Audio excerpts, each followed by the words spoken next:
Hey there, this is Alex with Gray Area. Welcome to our series Spotlight, where our mission is to build a bigger and more united house music community by sharing new and exciting artists, festivals, and event brands with you. In this interview, you hear from Canadian techno DJ and producer Shelley Johannson. She's been surrounded by dance music since childhood, and her love for it crosses all genres. We'll talk about her 180 mix series, her label Trim Recordings, and how her deep history with dance music has become a huge facet of who she is. Be sure to like this video and subscribe for more interviews just like this. And it looks like we are live. Hello, hello. Hi, How are you? I'm very well, thank you. How are you doing? Good. I'm gonna give it a few minutes for everybody filters in. Perfect. And let's pretend like we weren't talking for 10 minutes before we got in there. Yeah, sure. So, I love that brilliant dance that everybody does. That these people were just having a conversation before this thing started. But yeah, let's pretend like it didn't happen. yeah, we just magically appeared on air and we weren't discussing anything beforehand. No, you just called me right now. Yeah. Like this is brand new. Well, I guess we were actually discussing how our productivity levels have gone up during this time of being inside a lot more Yeah, than normal. yeah, and which is surprising because I feel like there's like this like break in productivity. Like some people it was really difficult for them. But I don't Mhm. know. I just felt inspired by the lack of other things to do. Yeah, I've heard that a lot. I myself personally, I always try to keep like a really good music making schedule, and I was like, huh, this made me realize I'm like, I actually like I don't really do anything else other than like make music. Like my schedule hasn't changed too much. But I yeah, love it's it. been a very productive time though, for sure. I Same hope everybody here. else has been productive too. I'm giving one. Okay, here we go. Also, I like the painting in the background there. Did you do that yourself? No, I'm not visually talented at all. This is all my Oh wife. wow! Oh, it's really Yeah. it's really pretty. Thank you. And we just moved in here, and it took us like it probably took us like a month of being here before we started putting stuff on the walls. But I laid claim to that picture a month ago, and Mhm. she was like, "Where are we going to put this? Where are we going to put this?" I was like, "We're putting that above my You're like studio, right right here, so I can there." look at it and be reminded of you all the Yes, time. Yeah, exactly. that's really sweet. I want to see that while I'm working all the time. It's too beautiful to be anywhere else. Yeah, it's actually I think it's quite relaxing to have some sort of nature in the background. Like if you can look up from your computer screen, especially when you're working on music and like your eyes they're focusing in so much and we're always like on our phones and on everything else that is right in our face. But to be able to allow your eye to relax and flatten out and to look at something that is nature or just further off in the distance it's really good. So even being able to have a picture like that or your desktop that has some sort of like nature in the background, that's actually decompresses you a little bit. It's grounding. It's really grounding, and I think Ah, everybody needs a little bit of being grounded in their life, especially like yeah. in the industry that we're in, because we deal with so much like high energy stuff. It's Oh nice yeah. to be like feel like we're on the level for a little bit. You know what I'm saying? Yeah, everybody feels like they have to be on, that it's just like this narrow zoning in kind of focus. So to be able to be grounded, like when was the last time you actually went outside and walked around in your bare feet? Oh my god, when I was a child? Yeah, it's funny, like, children intuitively know, they're like, "No way, like, screw these shoes, I don't want these." They take them off and say, like, running around barefoot. It's like they know something that into that maybe we should, because like, that's technically called grounding when you walk around without any shoes on. Yeah, absolutely. Actually, my Yeah, son does it all the time. Actually, I find that my son is constantly walking around with one sock on and one sock off, and I think he may be onto something. right? Just one foot in, one foot out. Yeah. Absolutely. So there's some Yeah. people in here now we're starting to filter in. So I just want to introduce everybody so it doesn't seem like we're just having like a random conversation, even though we are, and I'm loving it. Yeah. Um, but hi, everybody. My name is Alex with Gray Area, and this is the first live edition of Spotlight. Today we have Canadian techno producer and DJ Shelley Johannson. Hi. Her hard-hitting and dynamic records have been released on Octopus Records, Bedrock, Drumcode, and she just started her own label, Turn Recordings. Welcome to the show. Oh, thank you. Super awesome to get a chance to speak to you, and it already feels supernatural to talk to you. So that's an amazing thing. Yeah. I always like to start off my discussions with asking, where does your musical DNA lie? Where did you first? What are your first musical memories, and how did your childhood shape your as a music lover? Wow, that's always that's those are some very deep questions to start off with, because I feel like everybody has really their own story, and Hmm. you're right, like it is DNA, it's embedded into who you are. But my musical journey and upbringing really started as lot as my oldest memories, or like the farthest back I can think, involve dance music, and that's because I have two older brothers. And growing up, they, like I was always around them. I always wanted to like see what they were doing, and I always wanted to do what they were doing. And both of them were very much into dance music, house, techno, trance, and I was always stealing their CDs, or like I was always like wanting to go into the car, like go for a car drive with them, because I knew they'd be like listening to that kind of music. So even before I knew who the artists were that I fell in love with at like a very young age, and like their music, I didn't even know what their names were, but I knew that I loved that sound. And yeah, and actually both of my siblings, they had encouraged me to start DJing and to do music production too. So as far back as I can remember, I've always listened to dance music. I've always been like inspired by it, and to this very day. It's so funny you say that, because so many people I talk to, they talk about like what their parents listen to, but I really Hmm. find that if you have siblings, that shapes you so much more um, than what you listen to like as a really young child, because you always looking up to them and you really just want to be Yeah, like them so much. that's exactly what it is. And like one of my brothers, he actually like he DJ'd as well too, and same with like both of them. Like they were, like either DJing or like making music and stuff. So I just always wanted to like keep up with them, everything that they were doing all the That's so time. cool.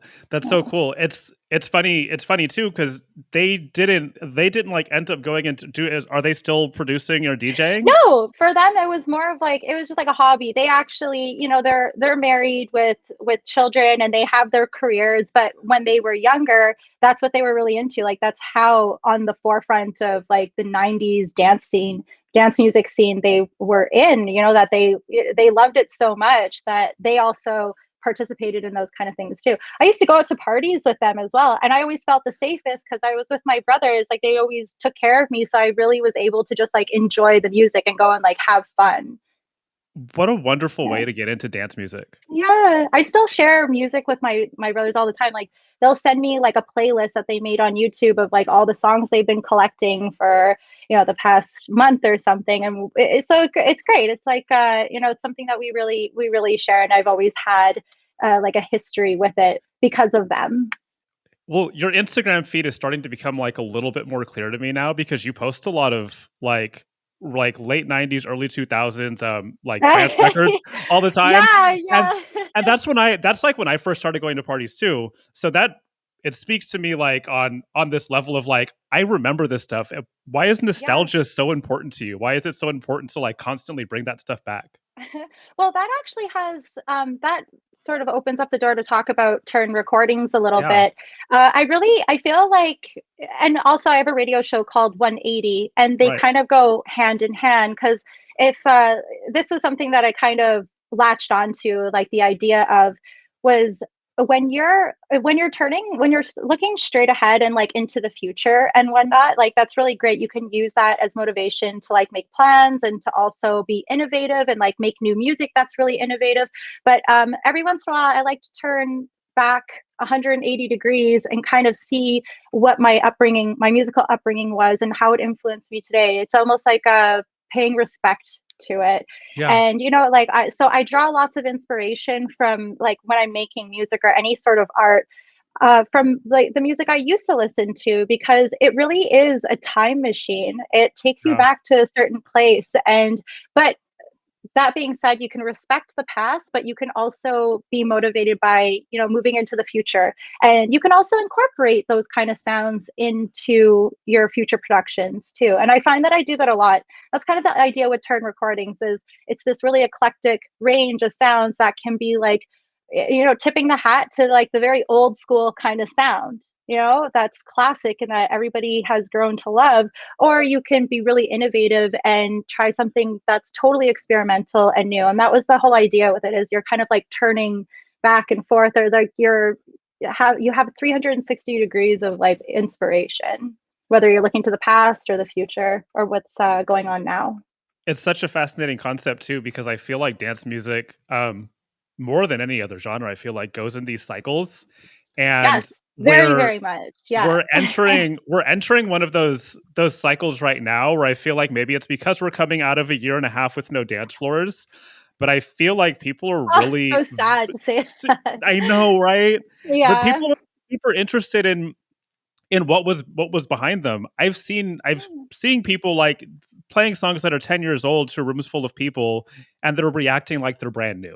Um For sure. I think that's so important too, is to like, it's important not to just play the music that's coming out right this moment or what's hot, but also to play things that you resonate really well with, or songs that some people, I know some people won't even play songs. They're like, "Oh, that's like that came out like 3 years ago." It's like that's I'm like, maybe someone's never heard it before. It's very possible that it could have been a big song, but it's very possible that there's somebody out on that dance floor that never heard this track, and you should still play it if it's a good song, regardless of like how much time has passed since it's released. Good music's always going to be good music. That's right. Yeah. It's not going anywhere. Like, if it's great. Like, you can I can look back on stuff that I loved 10 years ago and be like, "Oh, I forgot about this. Damn, I should bring Yeah. that back out." This shit Yeah. still is still really dope. Well, and don't you get so excited too to like share a track with somebody? You're like, oh, I found this really awesome tune. And when you can do that with a room full of people, like that just fills your heart, and it just makes you, for me, anyways, it motivates me. It makes me want to like show more music. And that's why I have the radio show too, is because I'm like, I really like what this artist is doing. I really like this sound. Oh, this song is 20 years old. I wonder if anybody will notice that, like that it's this old, or someone might comment on it. So I think, as a DJ, that's your job, is to educate and to share just good music. Absolutely. Yeah. Yeah. Well, speaking on this looking back thing, I want to read something to you that I found on your Instagram feed Okay. that was Oh like no. super fascinating. It's just super fascinating to me, and Okay. one, I think it's really well written. But two, I think it kind of speaks to who you are. I feel like it speaks to who you are. But it says 7:30 a.m. at my high school, leaning on the parking lot doors, waiting for them to be Oh. open. Dead of winter with a couple of feet of snow on the ground, and that overcasted morning as the sun was just breaking through. I heard it for the first time. My brother had burnt me a new CD, and I was listening to it on my Discman. Time had stopped. Everything stopped, and I couldn't feel the harsh cold. The coloring of all the things around me became this beautiful silver shading of blue. It was the most still moment in my life. This is just one instance where I could sense a song literally changing my inner self. What was the song? I have to know. Oh my gosh. Okay. So when I was in high school, my high school was downtown, and where I had lived was just outside of the city. So my dad, he, on his way to work, he would drop me off at school. But sometimes I would get there a little bit early. And and where I went to high school was is in Calgary, Yeah, and it gets pretty cold there in the yeah. winter. And so my dad would drop me off, and it would be very, very early, and the sun would actually just be coming up. And there was this one instance where the doors weren't open at school yet. I had like a couple minutes.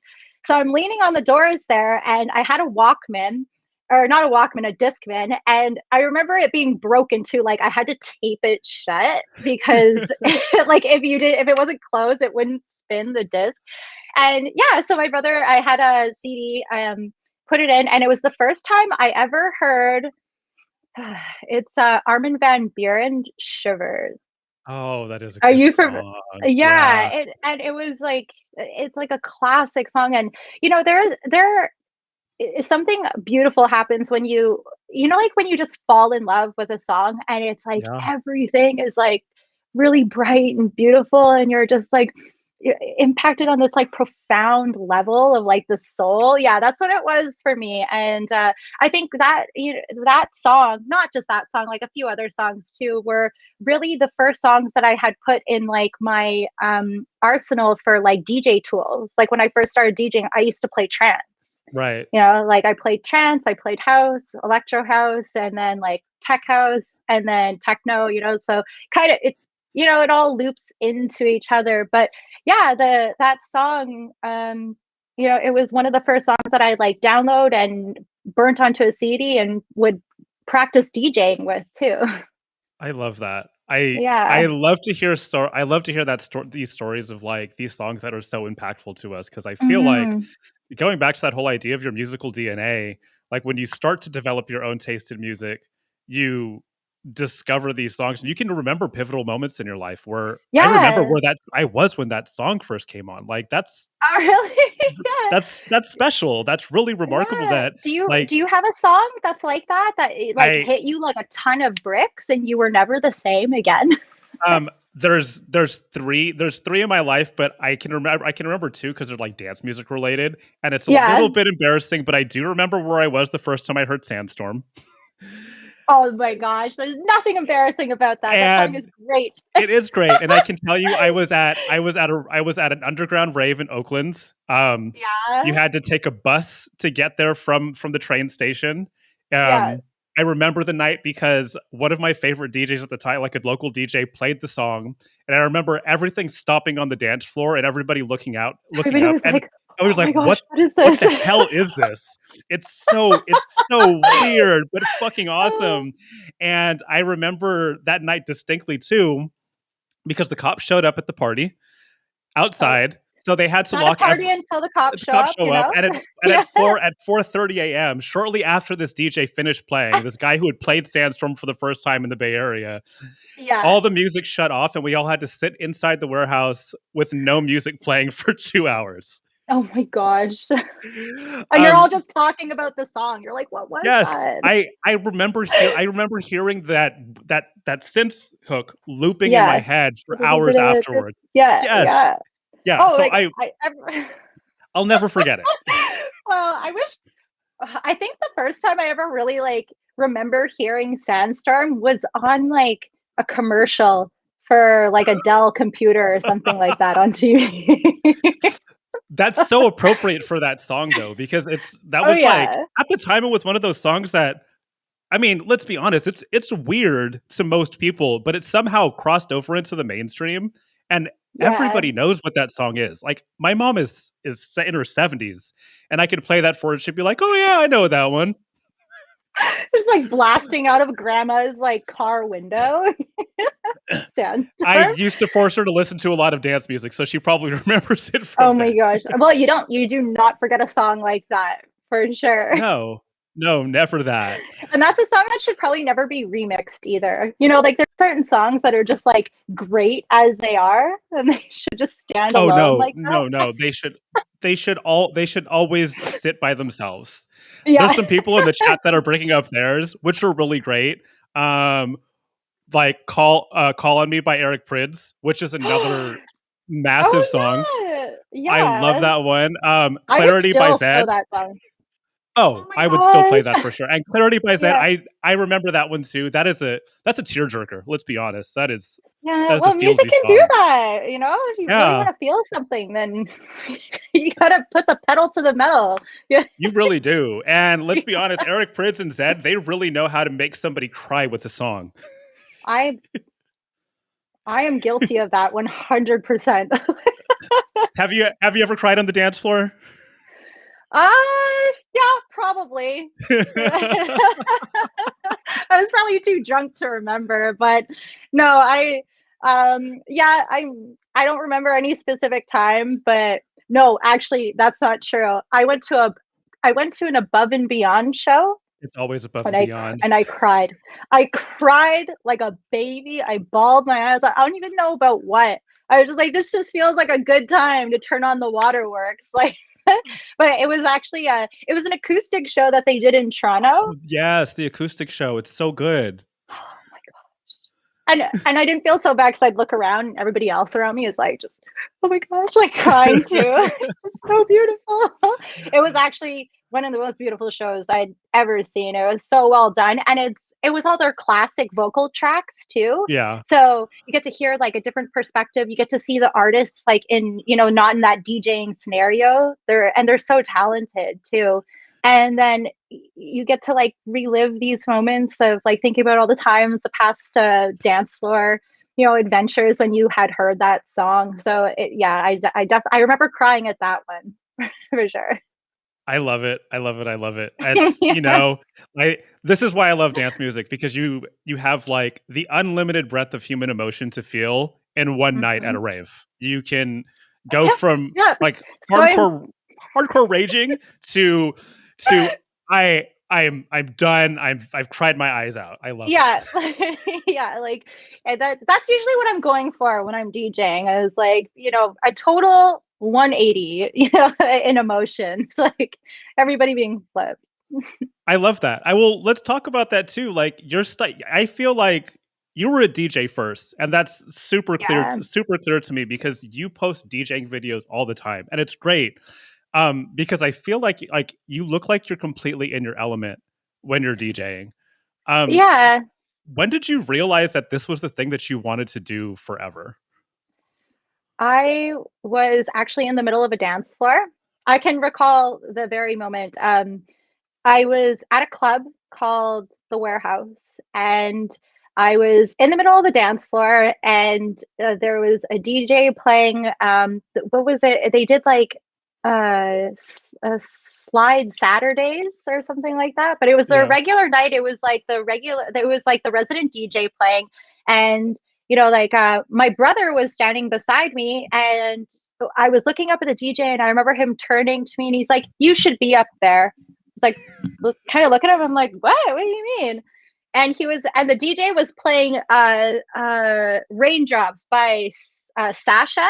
Do you Yes. remember that track? Yeah, I Yeah. do. And I'm just sitting there. I'm like, whoa, I'm like, I'm having such a good time. And my brother just like, he's just like, you should be doing that. It's like I talked to him about it afterwards too. He's like, you have the music, you love this music, and like he's you should just do it. I'm like, yeah, I'm like, you're right, I should, And so he really planted the seed, like the idea in my head and then it just felt like I should. It just felt like the right thing to do. And at that point, I was burning CDs for my friends. I had a 98 Honda Civic hatchback, and I had this like subwoofer in the back that had it shouldn't have been it took up the whole trunk, it took up the whole hatchback part of it, and people would come, like my friends and people would come sit in my car just to like listen to music, and I would always have these really obscure tracks that weren't typical radio songs, and so I was already like making CDs for all my friends. People would come sit in my car and strictly to listen to music, and I had such a variety and like a vast collection because of like I'd been collecting music for many years up until that point. So yeah, it just felt like the right thing to do, and I just started watching DJs like closely, and I became friends with people who had like turntables, and whenever I could get the chance, like I would even hang out at the after hours. I'd be like, hey, like can I try the CDJs? Like, can I just get on the decks for a little bit? And then once I got a little bit older, I took my car, and I sold it to buy a set of CDJs. That And that I love. You were serious. yeah, because I wanted like the newest CDJs at the time. And yeah, once I felt like comfortable enough with it, I started to hang out at clubs and ask for if people had left CDs behind, or because there was no USB at that point, Right. CDs behind, and then I would just see if possibly a DJ didn't show up. And I was like, I can step in, like I can come play. Like I would always just be like on call and ready, and whatever opportunity I had to play.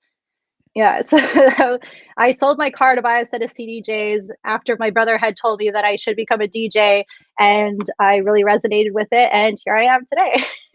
But, well, it definitely paid off for you. and I honestly, I would still like, I still DJ at home all the time. Like I'll just walk past my CDJ. So I was like, hey, I'm like, why don't we have a quick like 10-minute, like session, just turn it on and I'll just kind of play around a little bit. Like to me, it's more like I would still DJ every night if I never played in front of a crowd ever again. I would still do that because it's fun to me. I love that. We have a question in from the chat. If you could have 30 minutes with any one DJ to strictly improve your DJ skills, who would it be? Oh my gosh. There's so many out there. This is a good question. Yeah, that is a really good question. So wait, sorry, was the question to sit down like production wise or DJ wise? Nope, DJing. Just DJing. DJ, Carl Cox. Yeah, that guy is a technician. Yeah. I would, if it's DJing, then for sure. Like he has every show that I've ever seen, Carl Cox, I'm just like, I'm still always like blown away by it. I'm like, how can I be like that? Like if you want something to like try and really reach for, I think he would be the best one because his music is fun.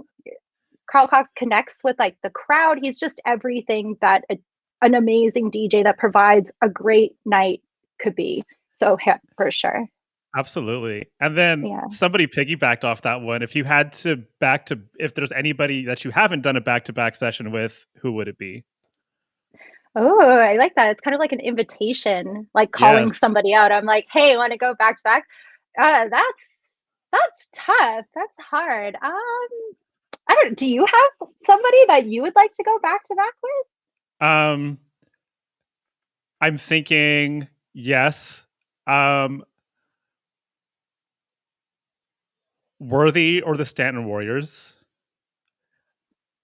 I don't know why I picked those two. The Stanton Warriors because before, like, I produce house music now, but for like 10 years I was producing breaks, and like, oh cool, they are friends of mine, but like in breakbeat, that is like that's as good as it gets.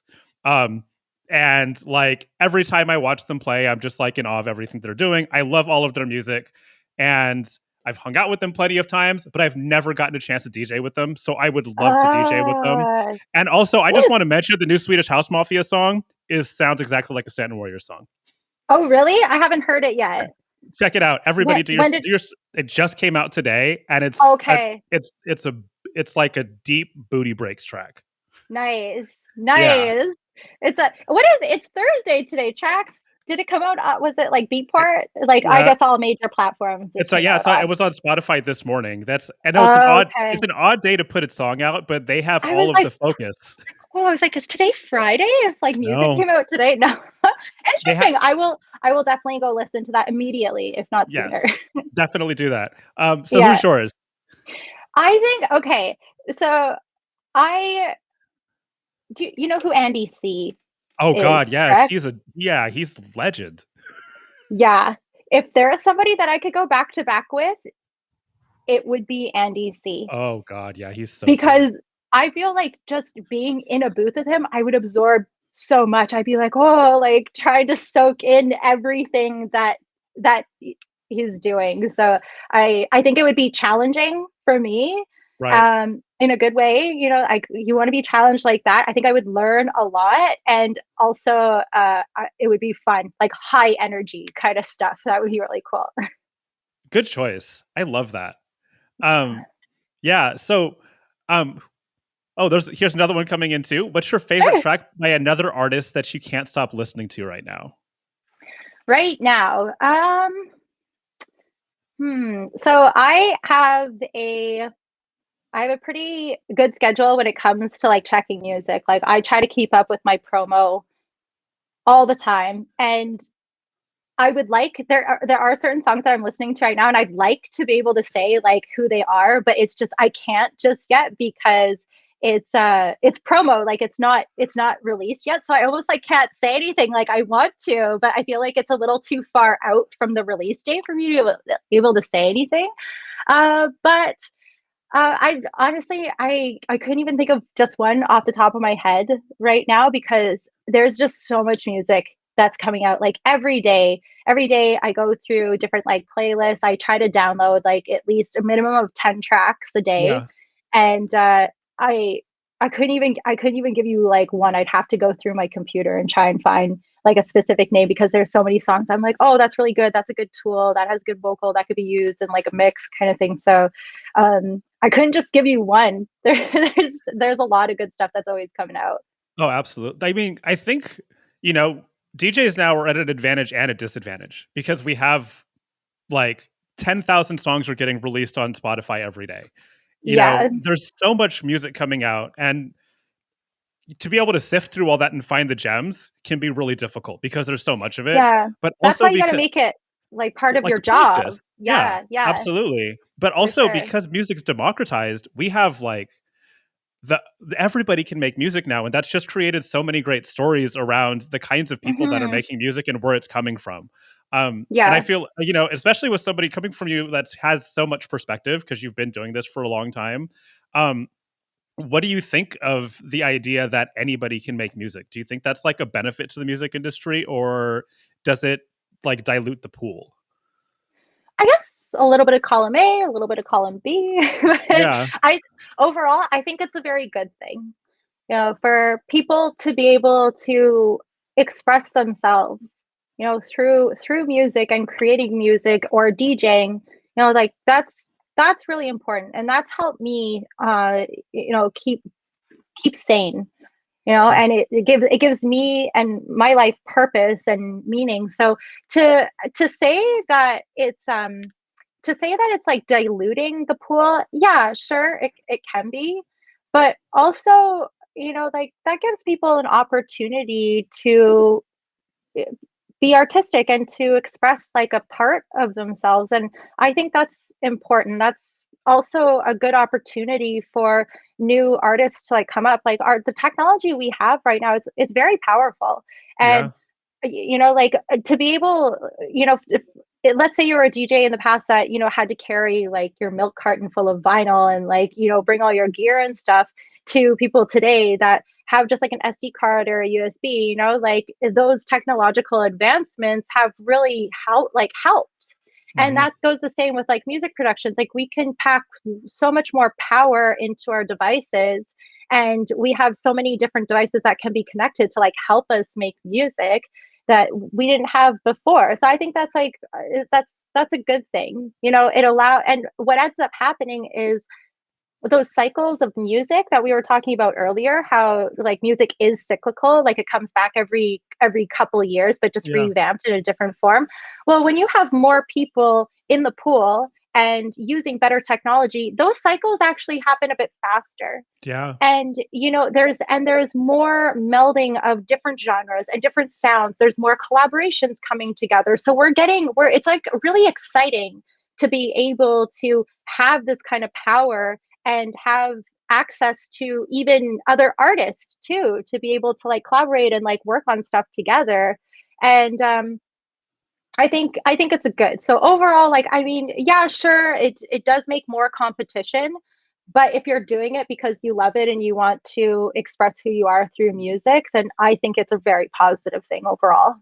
Absolutely. I completely Yeah. agree. And Yeah. you know, someone saying technology has done so much to better us. I think had it not been for technology, you know, or the internet, dance music wouldn't be the worldwide thing it is now. Because I remember when I was first Mhm. starting out, the only thing that I wanted was for everybody to appreciate what we did Yeah. as much as I did. And it's starting to be that way. It's starting to be, you know, it's nice Yeah. to see dance music coming full circle and coming back to North America where it began.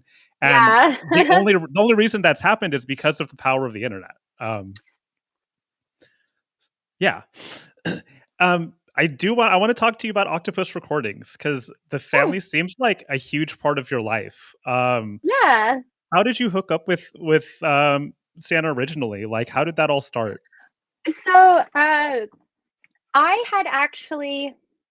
created an EP specifically for Octopus Recordings. And I think it's very important to align yourself with labels that you agree with their marketing, Yeah. that you play their music, and that you can also see yourself releasing on that label, right? So it's not just like you're haphazardly like throwing your tracks at just whatever label. I think it's really good to sit down and think about it, and then you can actually create a rapport and a good relationship with not just the label owner, but the other artists that are on the roster as well too. And so I decided, I was like, you know what? I play a lot of Octopus's music. I like their artists. I like their marketing direction. Like I liked their visuals, and I made an EP specifically for CN, and he was playing a show in Toronto. So I went to the show, and the second that I had like the opportunity, I gave him the USB with the music on it, and he turned it down. Yeah, It happens. yeah, definitely. But the important part was that, I had taken an initiative to show that I was interested in the music. I went to the party. I stayed at the party all night, and I actually had the opportunity to be able to introduce myself, which is always going to help a lot more than just sending a demo and having this like faceless email, right? Yeah. So CN turned my first EP down. But I was like, okay, well, that's good, because every no is closer to a yes. And so I waited a couple months and I made some more music. And then when the timing was right, I gave him another EP. But at that point, I had set up like some sort of contact with them. Right. So, and like people who run their own labels, like they also want to know who they're dealing with too. And they want to make sure that those people are on the right track, because they invest a lot of like marketing and money and time into like pushing those artists and developing them too. So that's how I got started with Octopus initially, was that I was always playing their music in my sets. I had loved the artists that came on the label. I was a fan of CN as well. And when the opportunity came up for me to actually meet them in person, I jumped on it. That's such like an interesting thing to talk about, like the idea of like building a rapport with the people that you're working with. Especially as like, especially for young music producers who may not know how to go about the whole process of like getting themselves out there. It's so important that it's hard because there's a lot of people coming in. There's a lot. But if you have that opportunity to like meet the person face to face and hand them music, they know who you are now. And even if they say no, at least they know who you are. At least you've like established some amount of relationship with them, and like you're there, and they know, they're like, oh well, this person really cares about what we're doing because they came to my show to talk to me. Of course. Yeah. And if you do care, then you kind of put that effort forth. And I actually started like, maybe it was just a little bit after, but like Instagram wasn't like a big thing. Right. Like now I think it's a little bit easier. Like you kind of make these friends online that you've never met before, and then when you do finally meet them, you're like, oh yeah, we're buddies. Like, but before, like that was the only way I knew how to get in contact with people, was to be at the shows, show up, and have something ready to be like, okay, here you go. Like I made this for your label. So I didn't really know any other way other than being there in person. Well, it's still the best way to do things too. I think it's nice. Yeah, it is. It's nice to have a face-to-face with people. Do you have any other tips for DJs that are, aspiring artists that are just starting out? Somebody asked in the chat. Like I was saying before, make sure that you try to send your demos out to labels that you can see yourself releasing on their label for a couple EPs or like a long period of time, or something that you can develop like a relationship. So do your research. And also, like now being on Instagram, I think it's really important, like do comment on their page, on their record label page, or like the artist that owns the label, like their page too, and like leave positive comments, and like really genuine ones, not just like an emoji or something like that. And be polite. Like just being polite gets you so far Oh too. God, And you know yes. what? And don't give up. You know what I mean? Like they might say no now, but that doesn't necessarily mean that they don't like your music. It just might not fit the label at the time or what they want to release. But maybe down the line, a little bit further, they might want your tracks, right? So don't, I think like be polite, you know, leave like nice comments and keep up to date with what the label's doing. Make music that is tailored to the label, and you know, you got to start off by being a fan Yeah. of the label, and and just keep going with it. You know, your songs might be the right sound, but just like at the wrong time. So Yeah, just don't absolutely. give up. Yeah. That's great advice. That's great advice. And if somebody ever responds with a no and they've responded, at Oh least my they gosh, that's that that's amazing. I love getting the no Yeah. email because they responded to me. Yeah. That you're like 10 steps ahead of somebody else, because if they responded to you, that means at least they like your music. They just don't like it. They just don't like it for the label right now. Oh my gosh, at least they listened to Yes, it, you know, right? like and also that's another thing too, like thank them for taking the time to listen to the music. Like I'm sure they have a zillion other things that they're doing too, you know, to even have or even to get some sort of feedback on it. Like Yeah, that's incredible to, it you is. know, they might say no, but be thankful that somebody even came through and even told you like, well, maybe this could be different, or like maybe reach out another time. Like that should be motivating for somebody. It is. Yeah, Yeah. absolutely. Um, let's talk about what's happened over the last year, because we mentioned earlier a year without dance floors. Yeah. And we talked like briefly about, productivity over the Hmm. last year. And I know one thing you do is like you try to make at least one song a week. Um, Yes. yeah, Yeah. um, one Yeah. that's just like a really great practice to get into, because you're constantly working on something and you feel like you're Yeah. working towards something.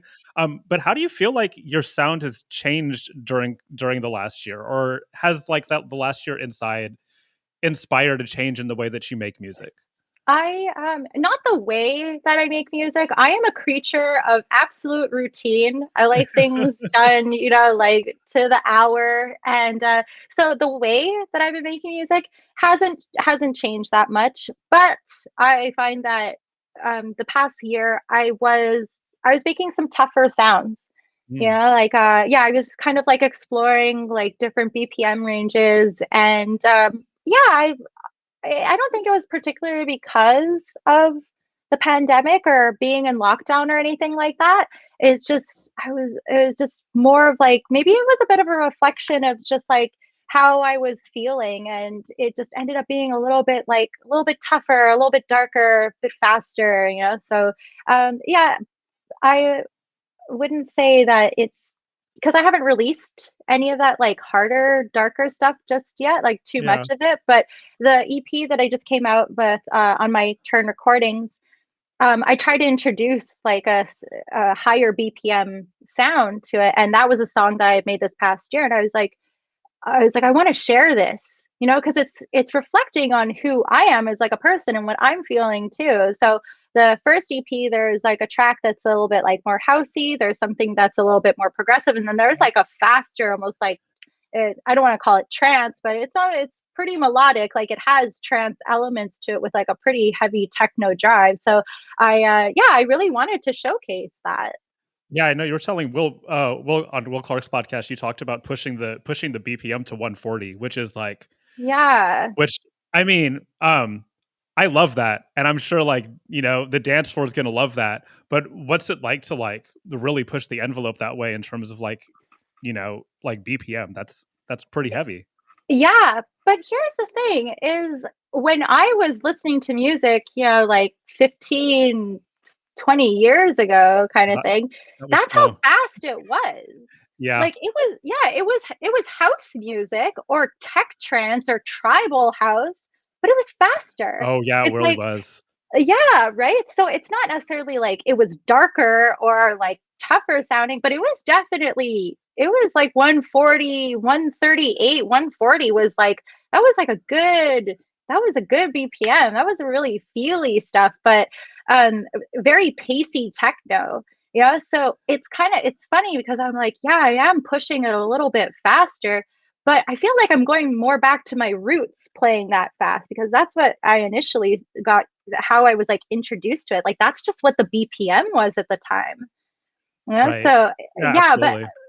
but it's been nice. I feel like I felt like I was holding back a little bit. I was I was holding myself back because I was always like, I would always bump up the BPM on my tracks. Like, have you ever done that? You're like Oh making yeah. a song. You're like, I wonder what this would sound like. Maybe like 4 BPM up, like just to kind of like nudge it, just to see. And so I would always do that with my tracks, but then would back it right back down, right back to like 126, 128 because I'm like, oh, this is more my pace. Like this is usually what I play at shows. So yeah, I was just like, nope. I'm like, let's do it. I'm like, let's do a full blown 40 track, and that's like the nice thing about having your own label too, is you You can can do release that whatever you kind of want. stuff. Yeah, Yeah, you you're get to like, do whatever you want now. who's gonna tell me no? Me? I'm gonna tell myself no? Sure. Do you think you're gonna like start pushing the tempo in your own sets now? I got handed the decks a couple weeks ago and it was at 130 and I was just like, oh, I'm just gonna leave it here. Because and that's faster than I normally play, but I was like, it's fine. Let's go for it. Yeah, and I think right now with like the trend that's happening in like the dance music cycles is that things are speeding up a little bit. Yeah, and but you know what? That's the thing, is like when it goes up, it will come back down. So we'll probably go down BPM a little bit and kind of come back up again. But I have been playing a little bit faster, but that's just more of like a personal preference. And I've been making music that's a little bit faster. And but that's the thing, is like you can always bring it back down and you can always build it up to that point. You can start at a Yep. lower BPM and like really bring up the energy. And that's like how I would DJ anyways. Like I will go as far as the room will let me take them. Yeah. Like if I can push it, and if I'm like, I'll like give them a little bit and be like, okay, they liked that one. All right. Right. Let me see if I can. I'll play like another track they'll probably be familiar with, and then I'll throw in like another one that might like be a bit of a curveball, but we'll see. And they're like, oh, they like that one too. Okay, that's it. Let's bring up everything up. So it depends on the room too. Yeah, no, absolutely. And since we're on the topic of like entering the new age, this is like a question I always like to end on. What excites you about the future of dance music? Well, that's the thing about dance music, is like it is changing. It's always like evolving. There's always something that's new about it. There's this novelty of like hearing new sounds and like discovering new artists. And because there's so much more like music that's coming out as well too, it's like there's always something new. So that's really what excites me, is like that there's new sounds that are coming out, there's new technology, there's new ways that we're making music, like we're more interactive with each other now than ever. And yeah, that's really exciting to me. That's great. I love to hear it. Well, that's all I have for you, but I'd really like to thank you for coming on today. Yeah, thank you so much. Absolutely. No, this was really fun. It was great. For everybody in the chat, thanks for your amazing questions, because that really just Yeah, like, thanks for coming by and chatting. yeah, we really appreciate you guys being here for our first Spotlight Live. And once again, thank you so much, Shelley. My name's Alex. I'm with Gray Area, and we'll see you guys soon. Bye. Bye.